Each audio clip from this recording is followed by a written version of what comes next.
नमस्ते बच्चों। आपने रैदास का पहला पद सीख लिया है ना? तो चलो हम दूसरा पद सीख लेंगे।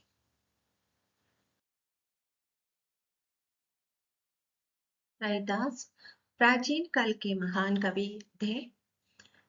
उन्हें कबीरदास का समकालीन कवि माना जाता है। वे 15वीं सदी में रहते थे। उनका असली नाम रविदास था और उन्हें महान संत कवि माना जाता है। मूर्ति पूजा और तीर्थ यात्रा इन सब के विरोधी थे वे। उन्होंने बोलचाल की भाषा का प्रयोग किया था।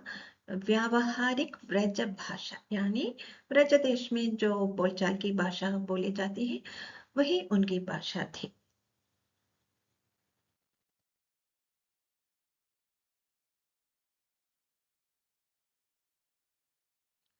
आज हम रैदास के पदों की व्याख्या सीख लेंगे।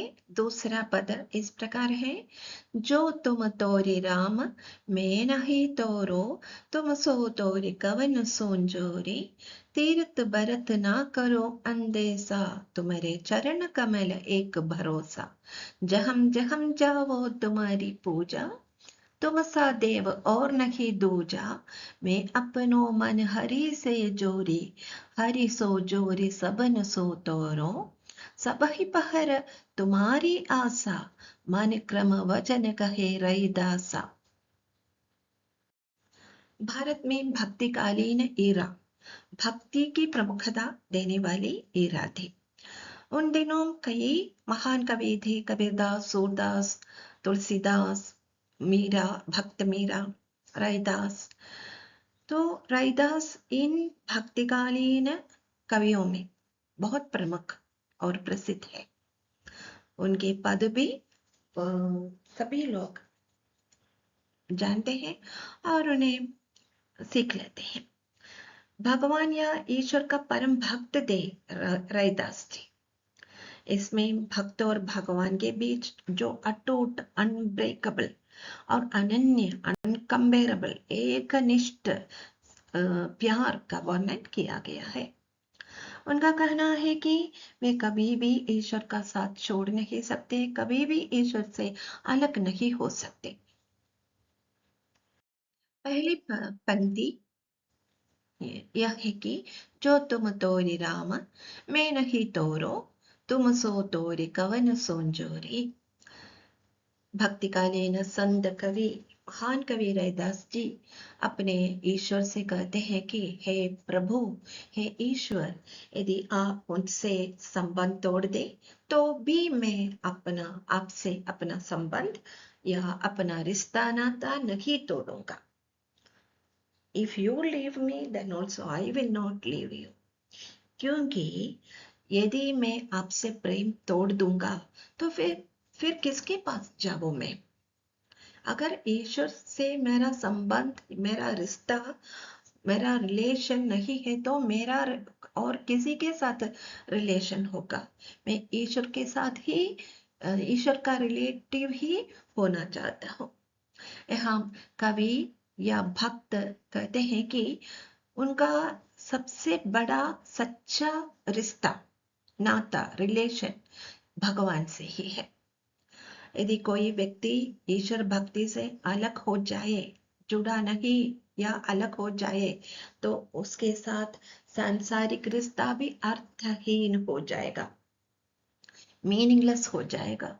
उन्होंने परम भक्ति को ही व्यक्त करते हैं। ईश्वर का परम भक्त थे कवि रैदास।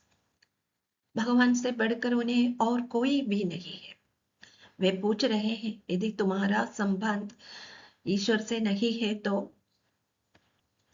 फिर तुमसे मेरा संबंध कैसे रह जाएगा? अगर तुम्हारा संबंध ईश्वर से नहीं है तो फिर तुमसे मेरा क्या रिश्ता हो जाएगा? दूसरी पंक्ति इस प्रकार है कि तीर्थ बरत ना करो अंदेशा, तुम्हारे चरण कमल एक भरोसा। हम भक्त भगवान से कहते हैं कि उसे बाहरी कर्मकांड यानी कर्म जो कुछ बाहर से दिखावा करते हैं वही इसलिए इसे कहते हैं बाहरी कर्मकांड। यानी तीर्थ यात्रा करना, व्रत करना, उपवास लेना, ये सब ऐसे कर्मों पर उतना विश्वास नहीं जितना भगवान के चरणों पर स्वयं अर्पित हो। वो भगवान के चरणों के शरण पर है। He is at the feet of भगवान, मतलब भगवान से पूरी तरह समर्पण किया गया है।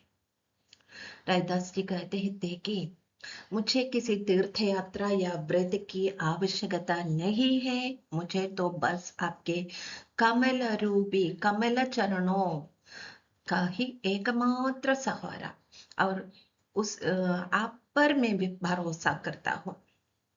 मैं तीर्थ और व्रत करने की चिंता नहीं करता, क्योंकि मुझे तुम्हारे चरण कमलों का ही एकमात्र भरोसा है। भरोसा यानी विश्वास है। भाव ये है कि सच्ची भक्ति में बाहरी दिखावा, बाहरी कर्मकांड का कोई स्थान नहीं है। भगवान के शरण ही सबसे बड़ा आधार है भक्त का। भक्त अपने आप को भगवान के चरणों पर समर्पित करता है। कुछ कठिन शब्द हैं, उसके अर्थ भी दिए गए हैं। अगली पंक्ति यह है कि जहां जहां जाओ तुम्हारी पूजा, तुम सदैव और कोई नहीं दूजा। इस पंक्ति में रैदास जी भगवान के प्रति अपनी भक्ति और श्रद्धा, श्रद्धा यानी रेस्पेक्ट है, लव है, वो दोनों टुगेदर व्यक्त करते हैं। रैदास जी कहते हैं कि मैं जहां भी जाता हूँ ईश्वर सर्वव्यापी है, वहां आपकी पूजा करता हूँ। इसके लिए मुझे तीर्थ यात्रा करने की कोई जरूरत नहीं, क्योंकि ईश्वर सर्वव्यापी है। ईश्वर को देखने के लिए किसी मंदिर या तीर्थ स्थान या कुछ और जगह जाने की जरूरत नहीं है।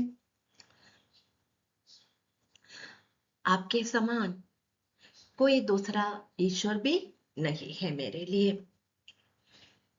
मैंने अपना मन ईश्वर के चरणों पर समर्पित किया है, ईश्वर से जोड़ लिया है।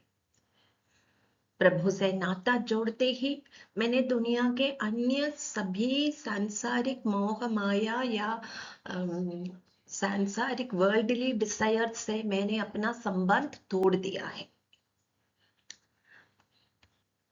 मुझे हर जगह केवल तुम ही यानी ईश्वर को ही दिखाई देते हैं।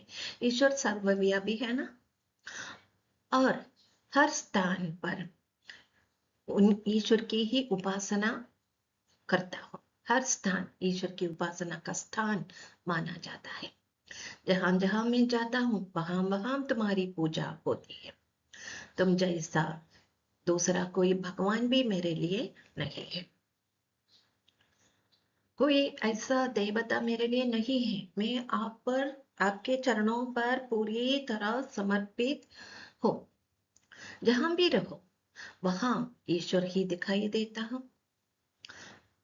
इसलिए वे कहते हैं कि ईश्वर अद्वितीय है। अद्वितीय माने नंबर वन, उसके दूसरा कोई ऑप्शन नहीं है, विकल्प नहीं है, उनके समान कोई और नहीं है।